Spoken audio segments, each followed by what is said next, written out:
उत्तराखंड में सावन की शुरुआत बुधवार से हो गई है, जिसके चलते यहाँ के अलग अलग शहरों में कई उत्सव मनाए जाते हैं। चमोली में हरेला पर्व की शुरुआत भी हो गई है, जिसकी जानकारी प्राचीन गोपीनाथ मंदिर के पुजारी प्रवीण भट्ट ने दी। उनके मुताबिक गढ़वाल क्षेत्र में हरेला पर्व के साथ ही सावन महीने का शुभारंभ हो जाता है। इस अवसर पर लोग पूजा अर्चना कर पौधारोपण करते हैं। सावन महीना भगवान शंकर को समर्पित होता है और इसके जो सोमवार 4 या 5 जो भी महीने में आते हैं, 4-5 सोमवारों का अपना महत्व है।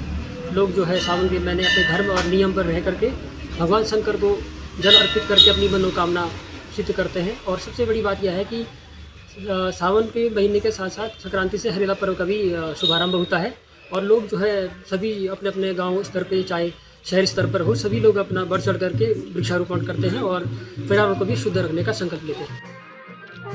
जबकि अल्मोड़ा के जागेश्वर मंदिर परिसर में सावन मेले का शुभारंभ हो गया है। यहाँ केंद्रीय राज्य मंत्री अजय टमटा पहुँचे और भोलेनाथ की पूजा अर्चना कर मेले का उद्घाटन किया।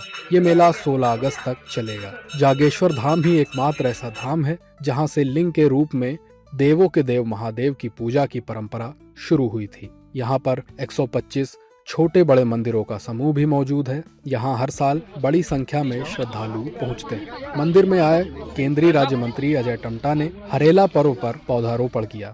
साथ ही मंदिर के महामंडलेश्वर हेमंत भट्ट ने सावन के मेले की जानकारी दी।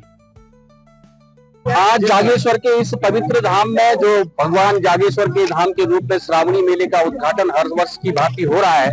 आज हम सबका बड़ा सौभाग्य है कि इस हरियाली के इस आज के हरेले के त्योहार में हम सबकी प्रार्थना है भगवान जागेश्वर धाम का आशीर्वाद मिले और हर व्यक्ति इस त्योहार के साथ साथ परिवार के अंदर खुशहाली हो और 2047 का जो विजन प्रधानमंत्री जी और हमारे मुख्यमंत्री जी जिस दिशा में काम कर रहे हैं वो दिशा में हम तेज गति से आगे बढ़े। भारत में 12 ज्योतिर्लिंगों में से एक है श्री जागेश्वर धाम। ये जागृत ईश्वर में है, जागृत ईश्वर है, इसलिए इनका नाम जागेश्वर पड़ा है। तो श्रावणी माह जो है बहुत पवित्र महीना माना गया है भगवान भोलेनाथ की पूजन के लिए। तो यहाँ पर देश विदेश से लोग आते हैं शिवार्चन के लिए।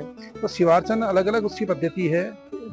मिट्टी की जो शिवार्चन बनाए जाते हैं वो सर्व मनोकामना के लिए, गाय के गोबर से बनाए जाते हैं वो रोग निवारण के लिए, और साड़ी का चावल एक होता है उसका शिवार्चन संतान प्राप्ति के लिए। तो अलग अलग यहाँ पर पद्धति से सावन पार्थिव पूजा की जाती है।